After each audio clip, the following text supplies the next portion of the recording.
여호와의 말씀이 엘리야에게 임하여 이르시되 너는 일어나 시돈에 속한 사르밧으로 가서 거기 머물라. 내가 그곳 과부에게 명령하여 내게 음식을 주게 하였느니라. 그가 일어나 사르밧으로 가서 성문에 이를 때에 한 과부가 그곳에서 나뭇가지를 줍는지라. 이에 불러 이르되 청하건대 그릇에 물을 조금 가져다가 내가 마시게 하라. 그가 가지러 갈 때에 엘리야가 그를 불러 이르되 청하건대 내 손에 떡 한 조각을 내게로 가져오라. 그가 이르되 당신 하나님 여호와께서 살아계심을 두고 맹세하노니 나는 떡이 없고 다만 통에 가루 한 움큼과 병에 기름 조금뿐이라. 내가 나뭇가지 둘을 주워다가 나와 내 아들을 위하여 음식을 만들어 먹고 그 후에 죽으리라. 엘리야가 그에게 이르되 두려워하지 말고 가서 내가 말한 대로 먼저 그것을 나를 위하여 작은 떡 하나를 만들어 내게로 가져오고 그 후에 너와 내 아들을 위하여 만들라. 이스라엘 하나님 여호와의 말씀이 나 여호와가 비를 지면에 내리는 날까지 그 통의 가루가 떨어지지 아니하고 그 병의 기름이 없어지지 아니하리라 하셨느니라. 그가 가서 엘리야의 말대로 하였더니 그와 엘리야와 그의 식구가 여러 날 먹었으며 다 같이 여호와께서 엘리야를 통하여 하신 말씀같이 통의 가루가 떨어지지 아니하고 병의 기름이 없어지지 아니하니라. 아멘. 사르밧으로 가서 거기 머물라, 사르밧으로 가서 거기 머물라라는 제목 가지고 잠시 하나님 말씀 나누겠습니다. 하나님의 명령은 분명하지만 그러나 단순하지는 않습니다. 하나님의 말씀은 분명하지만 그 말씀이 단순하지 않다. 여기서 말하는 단순하지 않다라는 이 말은 하나님의 생각이 너무 깊고 크기 때문에 감히 우리 인간으로서는 그 당시에는 다 이해가 되지 않는다라는 사실입니다. 믿으십니까? 우리가 인생을 살다 보면 이런 경우를 자주 경험하게 되죠.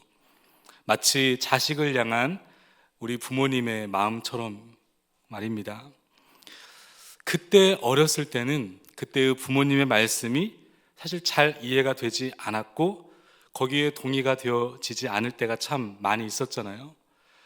그런데 시간이 흐르고 점점점 어른이 되어 갈수록 그때 부모님이 왜 내게 그렇게 말씀하셨는지, 그때 왜 부모님이 내게 그렇게 대하셨는지, 그것을 이제 아이의 아빠가 되고 또 한 가정의 가장이 되면서 점점 그 어렸을 때의 철없었던 저의 생각과 태도가 그때 저에게 대해주셨던 이 부모님의 말씀과 그 태도가 많이 이해가 되고 또 동의가 되어져 가고 있습니다. 우리는 앞선 열왕기상 17장 3절 이하에서 하나님께서 엘리야를 향해 여기서 떠나 그릿시냇가로 가라 라고 명령을 하시는 장면을 묵상했습니다. 여러분, 사실 숨는 것 이외에 다른 생각하지 못하는 이 엘리야가 그런 겁쟁이였다라고 한다면 사실은 엘리야가 그릿시냇가에 숨는 것은 굉장히 자연스러운 일이 될 것입니다. 그런데 이 열왕기상 17장 1절에 보면 엘리야는 결코 그런 사람이 아니었습니다. 그야말로 위험과 죽음을 무릅쓰고 피 끓는 열정으로 담대하고 당당하게 당대의 큰 권력자였던 아합 왕 앞에 나아가서 그 하나님의 무시무시한 심판을 예언했고 선언했던 사람이 바로 이 엘리야였습니다. 누구보다 당당했고 누구보다 열정적인 담대함을 가지고 있었던 인물이 바로 이 엘리야죠. 그런데 그런 엘리야에게 하나님께서는 17장 3절 이하에서 그릿시냇가로 가라라는 명령을 하셨죠. 도망가서 아무것도 없는 광야 같은 그런 곳에 그저 숨으라니, 이게 사실 말이 되지 않는 명령이었을 겁니다. 그런데 이렇게 숨으라고 하실 때는 언제고, 오늘 이 본문에 보면 갑작스럽게 전혀 예상 못한 명령을 하시는데 오늘 본문 17장 8절과 9절 말씀입니다. 우리 같이 한번 읽겠습니다. 시작. 여호와의 말씀이 엘리야에게 임하여 이르시되 너는 일어나 시돈에 속한 사르밧으로 가서 거기 머물라. 내가 그곳 과부에게 명령하여 내게 음식을 주게 하였느니라. 아멘. 지금 엘리야에게 떨어진 하나님의 명령이 무엇입니까? 이제는 시돈에 속한 사르밧으로 가라. 이 하나님의 말씀만큼이나 분명하지만 그러나 이 말씀은 사실 단순하지 않습니다. 여러분 생각해 보십시오. 사르밧으로 가라라고 말씀하시는데 여러분 이 사르밧이 어디에 속해 있다고 오늘 성경이 말씀하고 있습니까? 시돈에 속한 사르밧이라고 말씀하고 있습니다. 시돈에 속했다. 여러분 이 시돈이 어디죠? 바알 신앙의 원조가 있는 곳이 시돈입니다. 여러분 지금 이 엘리야가 왜 이렇게 죽을 고생을 하고 있는 것입니까? 바알 신앙 때문입니다. 그런데 그 바알 신앙의 원조가 있는 그 시돈으로 들어가라니. 이 말씀이 엘리야에게는 굉장히 어려웠던 명령이었을 겁니다. 게다가 이 시돈은 지금 자기를 죽이려고 혈안이 되어 있는 아합왕의 아내 누굽니까? 이세벨, 이 바로 이세벨의 고향이 이 시돈입니다. 그러니까 여러분 이 시돈은 엘리야에게 있어서 마치 사자의 소굴과도 같은 곳이었을 거예요. 그래도 여러분 앞서 이 그릿시네가에서는 좀 배가 고파서 그렇지 그래도 적어도 숨어서 지내기 딱 좋은 장소 아니었습니까? 그런데 지금 이 하나님의 말씀하시는 시돈에 속한 사르밧은 숨기도 어려울 뿐만 아니라 대적들이 공격을 해서 언제든지 자신이 끌려갈 수밖에 없는 그런 염려와 걱정이 있는 곳이 바로 이 시돈이었단 말이죠. 게다가 지금 이 시돈에 속한 사르밧은요 앞서 그릿시네값보다 더 악조건입니다. 일단 먹을 것이 없는 것은 그릿시네가나 별반 다를 바가 없는 상황이죠. 실제로 이 엘리야가 이 시돈 땅 사르밧에 갔을 때 거기서 만난 이 과부의 상황이 어땠습니까? 먹을 것도 없었고 이제 마지막 양식을 먹고 죽어버려야 되겠다. 이런 끔찍한 상황이 펼쳐져 있는 곳이 바로 이 시돈 땅이었어요. 뿐만 아니라 지금 이 엘리야가 머물고 있었던 요단 앞 그릿시네가, 이 요단 앞 그릿시네가에서 하나님이 가라고 하시는 이 시돈 사르밧까지의 거리가요 무려 160km 정도 먼 거리에 있습니다. 잘 감이 안 오실 것 같아서 제가 한번 강원도 속초를 딱 쳐보니까요 169km 나오더라고요. 저희 교회에서. 그러니까 여기서부터 강원도 속초까지 169km를 지금이야 뭐 자동차 타고 금방 가지만 도로도 잘 뚫려 있으니까 뭐 KTX 타고 가면 뭐 금방 갔다 오지 않습니까? 그런데 엘리야가 살았던 당시의 시대적 상황은 뭐 그런 게 없었잖아요. 그야말로 걸어서, 그것도 길도 제대로 갖추어지지 않았으니 강을 건너고 산을 넘어서 그렇게 힘들게 가야 하는 곳이 바로 이 시돈 땅이었어요. 진짜 가고 싶지 않은 그 땅, 이름만 들어도 피가 거꾸로 솟는 분노가 차오르는 그 땅으로 가라 라고 하는 이 하나님의 말씀이 이 엘리야에게는 분명한 말씀이지만 그러나 단순하지 않은 말씀이었을 겁니다. 그러나 여기서 한 가지 우리가 분명하게 짚고 넘어가야 하는 것은 하나님의 사람들은 하나님이 가라고 하시는 길을 알고 가는 길이 아니다라는 사실입니다. 믿으십니까? 하나님의 사람들은 하나님이 가라고 하시는 그 길을 모르고도 갈 수 있어야 되는 사람들이죠. 그저 하나님은 언제나 선하시기 때문에, 내게 있어서 하나님은 언제나 옳으신 분이기 때문에 하나님을 믿기에, 그 하나님을 믿기에 하나님의 말씀하시는 그 말씀을 그저 믿고 가는 사람들, 바로 그것이 오늘 저와 여러분인 줄 믿습니다. 얼마 전 아내가 신메뉴를 개발했다고 하면서 아이들하고 제게 먹어보라고 하는 겁니다. 한참을 콩나물을 씻고 거기에 이런저런 육수를 내서 이 밥과 콩나물을 맛있게 이렇게 비볐는데 한번 먹어보라고 권하는 것이죠. 이럴 때 잘해야 됩니다. 여러분, 이 아내가 주는 음식을 저와 아이들이 받으면서 도대체 이 밥이 진짜 밥인지 아닌지, 이 밥에 밥을 뜨면 이 밥 안에 혹시 돌이 들어있는 건 아닌지, 들어있는 건 아닌지 어떻게 여러분 확신을 하고 이 밥을 먹을 수 있겠습니까? 뭐 그렇게 밥은 먹는 사람은 없잖아요. 그저 사랑하는 아내가 정성을 담아서 나름의 신메뉴를 개발을 해서 가족들을 먹이기 위해서 만들어냈으니 그저 아내가 만들어 놓은 그 음식을 먹는 겁니다. 그걸 뒤집어 까가지고 여기에 도대체 돌을 넣는지 뭘 넣는지 꼬치꼬치 캐물면서 아내를 의심하기 시작하면 그만 살아야죠. 그렇죠? 아내가 만들어 놓은 음식이기 때문에 그 음식 자체를 먹게 되는 걸 신뢰하는 겁니다.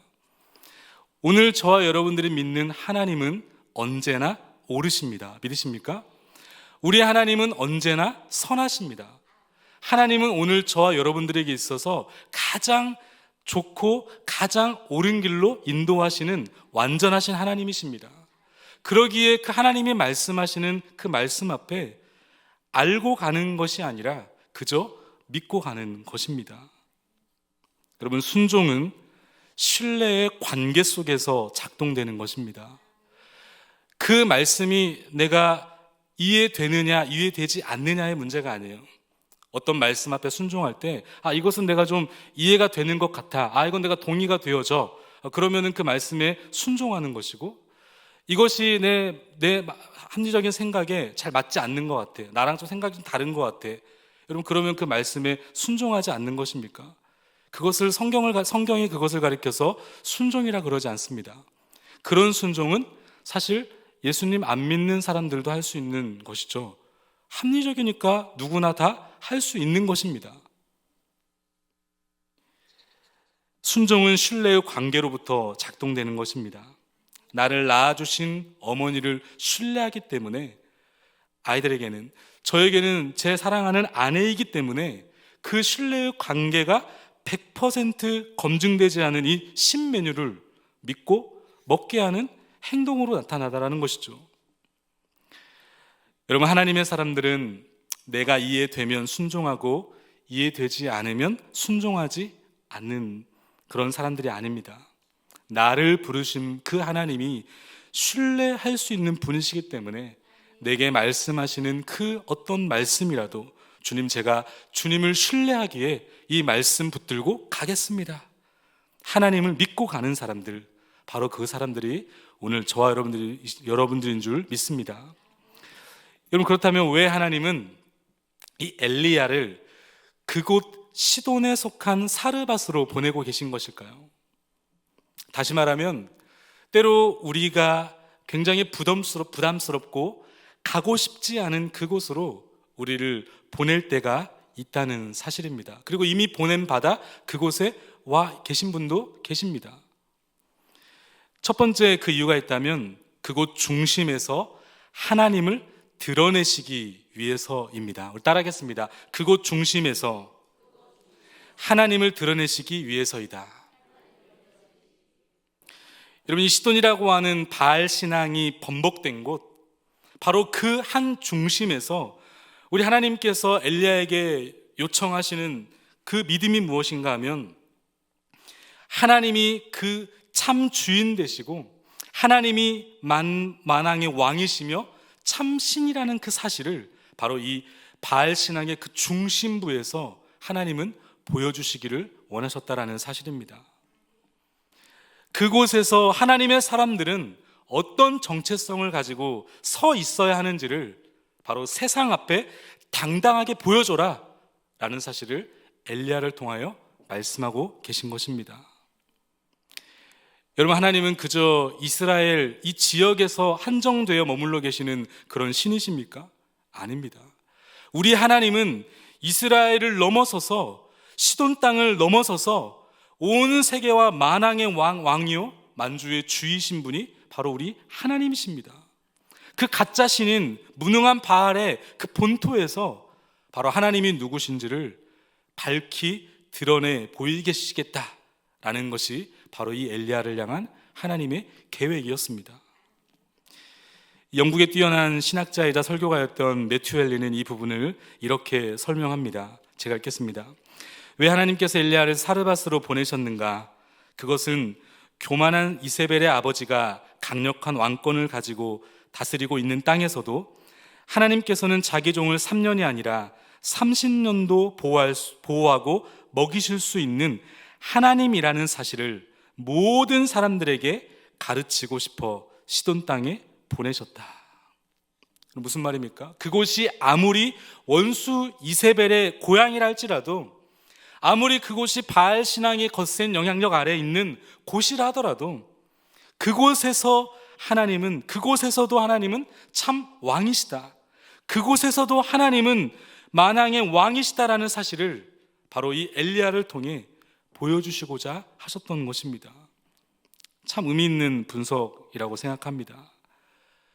이뿐만 아니라 이 엘리야를 향한 하나님의 우리는 이 계획을 이미 알고 있습니다. 훗날 장차 다가올 갈멜산에서의 이 바알과 아세라 선지자들과의 850대 1의 전투를 앞에 두고 영적으로 어둡고 척박한 이 땅인 이 시돈에서 하나님이 누구신지, 그 하나님을 믿는 하나님의 사람들은 어떤 정체성을 가지고 있어야 하는지를 알게 하시기 위함이었습니다. 여러분, 이것이 오늘 저와 여러분들을 시돈이라고 여겨지는 그 불모지의 곳에 우리를 부르시는 하나님의 분명한 이유인 줄 믿습니다. 하나님께서 왜 오늘 저와 여러분들을 왜 이 세상의 중심부로 보내는 것일까? 왜 우리가 섬기는 이 교회는 세상의 중심부에 있는 것입니까? 다른 종교처럼 산으로 들어가고 깊은 꼴짝이 광야나 이런 데로 들어갈 수 있음에도 불구하고 왜 하나님은 이 교회를 세상의 중심부로 보내고 계신 것입니까? 물질주의, 이 바알의 정신이 완전히 번복된 이 세상 그 한 중심에서 하나님께서는 오늘 저와 여러분들을 보내시는 이유가 있죠. 그 세상의 중심에서 내가 믿는 나의 하나님이 어떤 분이신가를 세상 앞에서 당당하게 드러내기를 원하시는 바로 하나님의 마음이 거기에 담겨져 있는 것입니다. 그 세상의 중심에서 그저 살아남아라, 여러분, 이 정도가 아닙니다. 살아남는 정도가 아니라 하나님의 사람으로서 그곳에서 하나님을 드러내 보여 하나님이 믿는, 오늘 우리가 믿는 그 하나님이 어떤 분이신가를 세상 앞에 보여달라는 거예요. 이런 마태복음 16장에 보면 우리 예수님께서 제자들에게 아주 중요한 질문을 던지십니다. 마태복음 16장 13절 말씀인데 이렇게 질문하시죠. 예수께서 빌립보 가이사야 지방에 이르러 제자들에게 물어 이르시되 사람들이 인자를 누구라 하느냐, 사람들이 나를 누구라 하느냐를 질문하셨어요. 그리고 나서는 곧바로 이 제자들을 향해 다시 질문을 던지시는데 이렇게 질문하시죠. 마태복음 16장 15절 이르시되 너희는 나를 누구라 하느냐. 세상 사람들을 향해서 사람들이 나를 누구라 하느냐라는 질문을 하신 직후에 예수님은 바로 이어서 제자들을 향해 너희는 나를 누구라 하느냐 질문하셨어요. 여러분, 여기는 굉장히 중요한 질문의 의도가 있습니다. 어떤 의도가 담겨져 있을까요? 우리 주님의 관심은 사실 세상 사람들이 자신에 대해서 어떻게 생각하는지에 대한 그런 부분에 그리 관심이 있지 않는 것 같습니다. 세상 사람들이 나를 향하여 생각하는 그 생각 말고 그 주님을 따르고 있는 오늘 저와 여러분들의 신앙의 고백을 묻고 계신 것입니다. 세상 사람들이 교회를 향하여 뭐라고 이런저런 이야기를 하더라도 그것이 우리 주님의 관심이기 전에 우리 주님의 진짜 관심은 세상 사람들이 주님에 대해서 뭐라고 생각하기냐가 아니에요. 그 주님을 따르고 있는 오늘 저와 여러분들의 신앙의 고백이 궁금해 하시는 겁니다. 나를 모르는 너의 남편 말고, 나를 모르는 네 자녀 말고, 나를 모르는 직장, 상사, 동료 말고 나를 믿고 따르는 너, 나에게 기도하고 나의 말씀을 듣고 제자 훈련 받고 있는 너, 십자가의 사랑과 하나님의 은혜를 아는 너희들은 나를 누구라 하느냐. 바로 이것이 우리 주님의 관심이셨습니다. 그러자 시몬 베드로가 기다렸다는 듯이 뭐라고 고백하죠? 그 유명한 고백입니다. 마태복음 16장 16절, 우리의 인격을 담아서 함께 고백하겠습니다. 시작. 시몬 베드로가 대답하여 이르시되 주는 그리스도시요 살아계신 하나님의 아들이십니다. 아멘이십니까? 주는 그리스도시요 살아계신 하나님의 아들이십니다. 원문, 정확하게 원문을 보면 여기 그라고 하는 정관사가 있습니다. 그러니까 주는 그 그리스도이시며 이런 뜻입니다. 예수님 바로 당신이 그 그리스도이십니다. 여러분, 그리스도가 어떤 뜻이죠? 기름을 부은 받은 자라는 뜻이죠. 이 기름을 부은 받은 자는 구약에 보면 세 종류의 사람밖에 없습니다. 왕, 선지자, 그리고 제사장입니다. 그러니까 여러분, 예수 그리스도를 그리스도라고, 그 그리스도라고 표현하는 이 고백 속에는 어떤 고백의 의미가 담겨 있나요? 예수님만이 바로 나를 다스릴 수 있는 유일한 왕이십니다. 예수님만이 바로 나에게 진리를 가르치실 수 있는, 진리로 인도하시는 유일한 분이십니다. 예수님만이 바로 나의 모든 죄를 해결하시는 유일한, 하나님과 나를 이어주실 유일한 중보자이십니다 라는 사실이 예수는 그 그리스도이십니다 라는 고백 속에 담겨 있습니다. 여러분, 그런데 이 신앙의 고백을 지금 어디에서 우리 주님께서 받고 계시는 겁니까? 다시 한번 마태복음 16장 13절로 우리 돌아가 보겠습니다. 같이 한번 읽겠습니다. 시작. 예수께서 빌립보 가이사랴 지방에 이르러 제자들에게 물어 이르시되 사람들이 인자를 누구라 하느냐. 우리 주님께서 제자들을 향하여 신앙의 고백을 묻고 계셨던 지역이 어디였습니까? 빌립보 가이사랴였습니다. 여러분, 이 빌립보 가이사랴가 어떤 곳인가 하면 말 그대로 당시 헤롯 대왕의 아들이었던 이 헤롯 빌립이 이 도시를 건설하면서 자신의 이름인 이 빌립에다가 당시의 로마 황제의 칭후였던 가이사라를 덧붙여서 만든 도시가 이 빌립보 가이사라입니다. 그래서 이 지역이 빌립보, 그의 이름을 따서 빌립보, 그리고 황제의 칭호를 따서 가이사라 이렇게 부른 겁니다. 그런데 이런 칭호를 아무 곳에서나 지명에 불려지지 않습니다. 이 가이사라라는 지명을 얻기 위해서는 중요한 두 가지의 충족 기준이 있었는데 그 중에 하나가 바로 뭐냐면 로마 황제의 위상에 걸맞을 정도의 규모를 갖춘 도시여야 됩니다. 큰 도시여야 된다는 거예요. 그런가 하면 그 도시의 중심 속에, 그 도심의 가장 높은 곳에 이 황제를 위한 신전이 반드시 있어야 됩니다. 이 두 가지의 충족이 되었을 때 가이사라라고 하는 지명에, 그 지명을 받을 수가 있어요. 그러니까 지금 그만큼 이 도시는요, 당대의 화려하고 웅장한 도시였을 뿐만 아니라 그 도시의 가장 중앙에 황제를 숭배하고 있는 바로 황제 숭배 도시였다는 거예요. 그런데 우리 주님께서 지금 이 제자들을 의도적으로 굉장히 먼 곳인 이 빌립보 가이사라 지방에 의도적으로 데리고 오신 겁니다. 그리고는 그곳 앞에 서서 그 제자들에게 너희는 나를 누구라 하느냐라고 묻고 질문하고 계신 겁니다. 여러분, 이것이 어떤 의미를 담고 있을까요? 육안으로 보기에는 도저히 고백할 수 없는 신앙의 고백, 육안으로 보기에는 그저 너무나 초라하게 짝이 없는 목수 아들에 불과한 그 예수. 그러나 육안을 넘어 영의 눈을 열어야만 고백할 수 있는 이 고백, 주는 그리스도시요 살아계신 하나님의 아들이십니다. 화려한 도시에 취하지 말고 황제의 권력으로 대변되어지는 세상 앞에 주눅지 말고 우리 주님은 우리에게 이것을 요구하시는 거예요. 세상의 한 그 중심부에서 예수 그리스도는 나의 주님이십니다. 예수 그리스도는 나를 다스릴 유일한 왕이십니다. 예수 그리스도는 나를 진리로 인도하실 유일한 길이십니다. 예수 그리스도는 나의 죄를 해결하신 유일한 구원자이십니다. 이 고백을 우리 주님은 우리가 있는 세상의 그 중심에서 듣고 싶어 하는 것입니다. 여러분, 그런 의미에서 오늘 저와 여러분들 어떻습니까? 화려한 세상의 문화와 이 로마의 황제로 비견되어지는 이 세상의 권력과 파워 앞에서 우리가 좀 너무 주눅 들고 있는 것은 아니냐는 거예요. 왜 우리가 하나님의 중심, 하나님 예수 그리스도의 중심의 그런 신앙생활을 잘 하지 못하는가? 왜 이렇게 약해져만 가고 있는가? 여러분 혹시 화려한 도시와 이 빌립보 가이사라라고 하는 그것에 비견되어지는 세상의 권력과 권세의 영향 아래 우리가 살아가기 때문에 그 영향을 받고 있는 것 때문은 아니냐는 거예요. 여러분, 하나님은 로마의 황제보다 훨씬 더 크시고 위대하신 하나님이신 줄 믿습니다. 세상의 어떠한 권력과 파워 앞에서도 우리의 하나님은 그 어떤 왕보다 가장 큰 참 신이심을 여러분 믿을 수 있기를 바랍니다.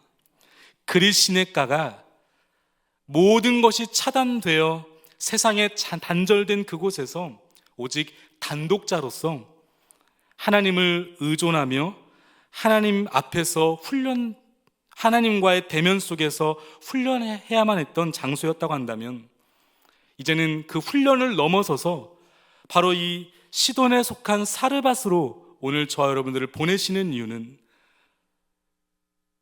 그 세상의 속에서, 세상의 중심에서 하나님의 사람답게 하나님을 인정하고 바로 하나님만이 참 왕이심을, 예수 그리스도만이 그리스도이심을 드러내기를 원하신다는 사실을 여러분 믿을 수 있기를 바랍니다. 그런가 하면 두 번째, 왜 하나님은 엘리야를 그곳 시돈에 속한 사르밧으로 보내고 계시는 것인가? 두 번째 이유는 그 중심에서 해야 할 사명이 있기 때문에 그렇습니다. 따라하겠습니다. 그곳 중심에서 해야 할 사명이 있기 때문에. 여러분, 엘리야가 시돈 땅 성문 앞에 사르밧 성문에 들어섰을 때 그곳에서 누구를 만나게 됩니까? 오늘 본문에 보면 나뭇가지를 줍고 있는 한 과부입니다. 오늘 본문 10절 말씀인데 우리 같이 한번 읽어보겠습니다. 10절 시작. 그가 일어나 사르밧으로 가서 성문에 이를 때에 한 과부가 그곳에서 나무를 줍는지라. 이에 불러 이르되 청하건대 그릇에 물을 조금 가져다가 내가 마시게 하라. 엘리야가 시돈 땅 사르밧 성문에 들어섰을 때 나뭇가지를 줍고 있는 한 과부를 만납니다. 왜 이 과부가 나뭇가지를 줍고 있었는가? 오늘 12절 말씀은 이렇게 기록하고 있죠. 그가 이르되 당신 하나님 여호와께서 살아계심을 두고 맹세하노니 나는 떡이 없고 다만 통에 가루 한 움큼과 병에 기름 조금뿐이라. 내가 나뭇가지 둘을 주워다가 나와 내 아들을 위하여 음식을 만들어 먹고 그 후에 죽으리라. 그러니까 이 나뭇가지를 이용해서 마지막으로 아들과 함께 음식 만들어 먹고 죽으려고 합니다 라는 상황이에요. 너무나 가난하고 비참한 현실이 아닐 수 없습니다. 그런데 여러분, 엘리야가 왜 하필이면 그 당시에 수많은 사람들이 있었을 텐데 왜 하나님께서는 유독 이 시돈 땅에 있는 이 한 과부를 만나게 하시는 것일까? 여러분, 성경학자에 따르면 당시 남북 이스라엘에만 250만 명의 하나님의 사람들을, 하나님을 믿고 있는 사람들이 살고 있었다고 증언하고 있습니다. 북왕국 이스라엘이야 뭐 바알 숭배의 길을 걷고 있었다 치더라도 적어도 남쪽 유다에는 얼마나 신실한 하나님의 사람들이 많이 있었겠습니까? 뭐 게다가 북쪽 이스라엘도 마찬가지예요. 북쪽 이스라엘만 하더라도 바알에게 무릎 꿇지 않는 사람이 무려 7,000명이 있다고 말씀하셨습니다. 그렇게 수많은 사람들이 있음에도 불구하고 왜 하나님께서는 엘리야에게 이 시돈에 속한 땅에 있는 이 아무것도 없이 찢어지게 가난하게 살고 있는 이 한 과부를 만나게 하시는가? 이 과부가 어떤 여자였는지 좀 궁금해지기 시작하죠. 이 여인이 어떤 여인인지 한번 보겠습니다. 오늘 10절 말씀인데 10절 말씀 제가 다시 한번 읽겠습니다. 그가 일어나 사르밧으로 가서 성문에 이를 때에 한 과부가 그곳에서 나뭇가지를 줍는지라. 이에 불러 이르되 청하건대 그릇에 물을 조금 가져다가 내게 마시게 하라. 나무를 줍고 있는 과부에게 엘리야가 이렇게 요청을 하죠. 물을 조금 내게 가지고 좀 와라. 그리고는 다짜고짜 떡까지 달라고 하죠. 오늘 11절 말씀인데 우리 같이 한번 읽겠습니다. 11절 시작. 그 가지러 갈 때 엘리야가 저를 불러 이르되 청하건대 내 손에 떡 한 조각을 내게로 가지고 오라. 지나가는 나그네에게 물과 떡을 대접하는 일은 어려운 일이 아닙니다. 그러나 지금 상황이 좀 다릅니다. 오랫동안 비가 오지 않는 모든 땅과 샘물이 말라버린 시대입니다. 그러니 여러분, 물 한 모금을 얻는다는 것은 정말 피와 같은 소중한 것을 요구하는 거예요. 게다가 물이 말라버렸으니, 땅이 말라버렸으니 농사가 제대로 됐겠습니까? 누가 버린 음식조차 먹을 수 없는 시대가 바로 지금 이 시대였어요. 식량도 물도 바닥난 상황. 그런데 이 과부의 형편은 더 최악이죠. 오죽하면 더 이상 못 살겠다고 죽어야겠다라고 생각했을 정도입니다. 그런데 이 과부의 심각한 이 경제적 굶주림과 아픔보다 더 심각한 상태는 바로 이 과부의 영적 상태입니다. 여러분, 우리가 사실 이 과부에게 있어서 주목해야 될 부분은 경제적인 어려움도 어려움이지만 이 여인의 영적인 상태입니다. 물과 떡을 요구하고 있는 엘리야를 향하여 이 여인이 무엇이라고 고백하죠? 12절에 보니까 저가 가로되 당신의 하나님 여호와의 사심을 가리켜 맹세하노니. 하나님이 누구의 하나님이죠? 당신의 하나님입니다. 엘리야, 당신 하나님이라는 거, 나와는 전혀 상관없는 분이라는 겁니다. 여러분이 여인의 영적인 상태가 여러분 보이십니까? 경제적으로 어려움과 힘듦도 문제지만 이 여인의 가장 심각한 영적인 문제는 뭐냐면 바로 살아계신 그 하나님을 믿지 않는 이방 여인이었다는 겁니다. 아마도 어쩌면 이 여인은 시돈 땅에 이 바알 숭배를 하고 있는 이 본거지에서 그녀 역시도 이 바알을 섬기고 있었을 여인이었을지도 모르겠습니다. 그런데 훗날 이 여인이 이렇게 바뀝니다. 열왕기상 17장 24절 말씀 우리 같이 한번 읽겠습니다. 24절 시작. 여인이 엘리야에게 이르되 내가 이제야 당신은 하나님의 사람이요 당신의 입에 있는 여호와의 말씀이 진실인 줄을 아노라 하니. 이 여인의 고백이 바뀌었습니다. 여러분, 왜 하나님은 엘리야를 이 사르밧 과부에게 보내셨습니까? 절망과 좌절에 빠진 여인과 그 가정에 구원이 필요했기 때문에 그렇습니다. 하나님과 전혀 상관없는 삶을 살고 있는 바로 그 인생을 구하기 위하여 우리 하나님께서는 친히 엘리야를 이 땅 사르밧 이 과부의 집으로 보내셨던 것입니다. 여러분, 그런 의미에서 오늘 저와 여러분들에게 동일하게 하나님은 이렇게 다루실 때가 있습니다. 왜 우리는 때로 예수 믿지 않는 환경과 상황으로 우리를 몰고 가시는가?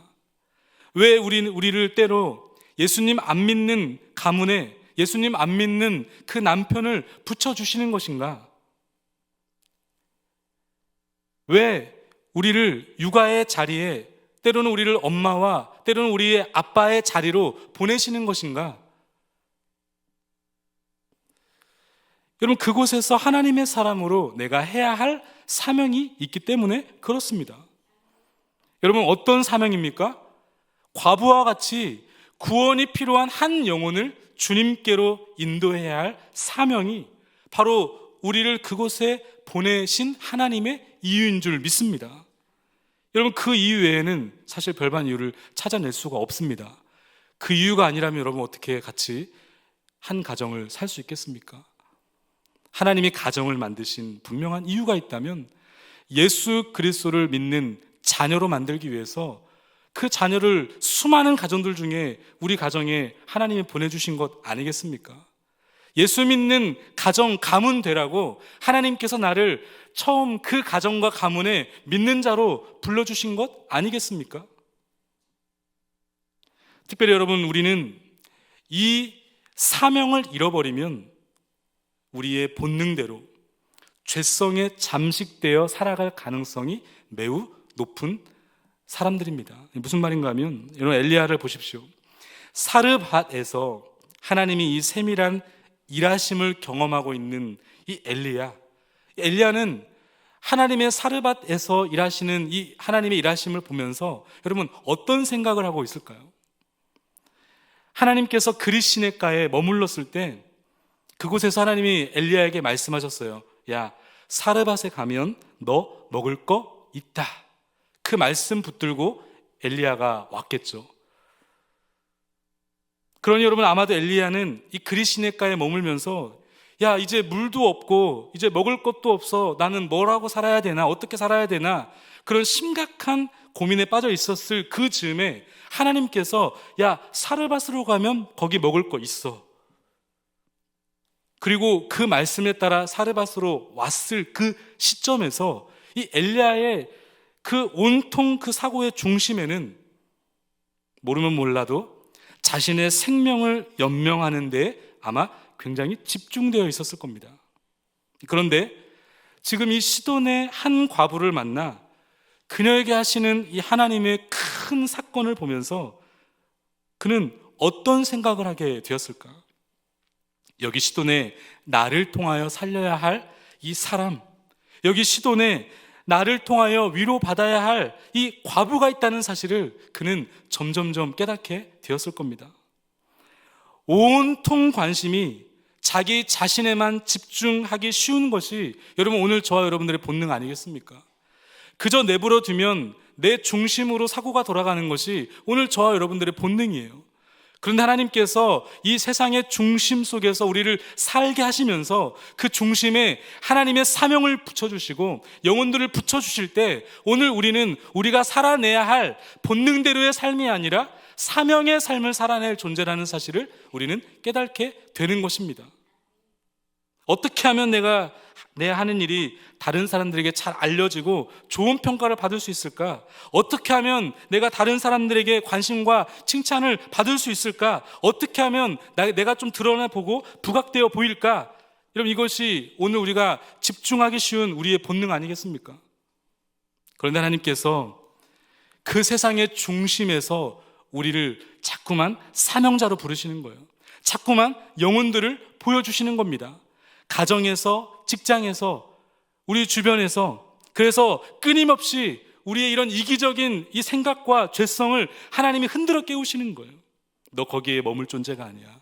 너의 시선은 내가 머무는 곳에 머물러야 돼. 하나님이 머무는 바로 그 영혼들에게 우리의 시선을 자꾸만 하나님이 돌리셔서 사명으로 살게 하시더라는 겁니다. 이것이 바로 하나님께서 우리를 이 세상의 중심에 보내신 이유입니다. 여러분, 그런가 하면 마지막 세 번째, 왜 하나님은 엘리야를 그곳 시돈에 속한 사르밧으로 보내고 계시는 것인가? 그곳 중심에서 믿음의 원리를 가르쳐 주시기 위해서입니다. 따라하겠습니다. 그곳 중심에서 믿음의 원리를 가르쳐 주시기 위해서이다. 여러분, 엘리야와 이 과부의 대화를 다시 한번 주목해 보시기 바랍니다. 지금 엘리야가 자기 혼자 살겠다고 찢어지게 가난하고 불쌍한 과부에게 물을 좀 달라 이렇게 요청만 하고 있는 것인가?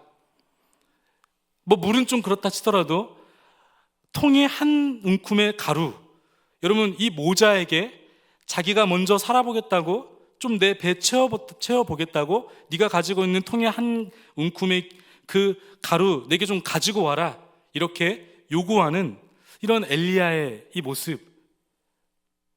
여러분, 앞뒤 문맥을 보면 엘리야가 그렇게 모난 사람은 아닙니다. 적어도 그래도 하나님의 사람이고 그의 됨됨이를 생각해 보면 그것까지는 좀 아닌 것 같아요. 게다가 훗날 예수님께서 이 본문을 누가복음 24장 24절 이하에 이 여인의 예를 드시면서 이 여인에 대해서 말씀하시는데, 당시에 예수님께서 고향 나사렛의 유대인들에게 복음을 전하시는데 이 복음을 그 당시에 유대인들이 듣지 않는 겁니다. 왜냐하면 인간적인 눈으로 보면 예수를 바라보니까 나사렛 출신의 목수에 불과한 그런 사람이니 어떻게 메시아로 보였겠습니까? 그래서 그 교만한 마음으로, 마음이 닫혀있는 그 유대인들을 향해서 예수님께서 인간적인 눈으로 교만한 마음으로 바라보고 있으면 하나님의 은혜를 너희가 받을 수 없다라고 말씀하시면서 계속해서 너희들이 그런 복음을 거절하게 되면 이방인인 너희들보다 먼저 은혜와 구원을 받게 될 것이다. 이방인들이 먼저 그런 은혜를 받을 것이다 라고 하면서 그 예를 든 인물이 두 인물, 바로 나아만과 오늘 이 본문에 기록된 사르밧 과부의 이야기입니다. 그러니까 이 사르밧 과부의 이야기는 아무 의미 없는 하나의 사건이 아니라 여기에는 굉장히 중요한 영적인 원리를 담고 있다는 사실입니다. 그 영적인, 하나님이 말씀하시는 영적인 원리가 무엇인가? 엘리야를 통하여 지금 하나님은 두 가지의 도전을 주고 계신 거예요. 그 첫 번째가 바로 뭐냐면 헛된 기초를 놓아보지 않을래 라고 하는 도전이세요. 여러분, 이 여인에게 있어서 남은 이 양식은 어떤 의미를 담고 있을까요?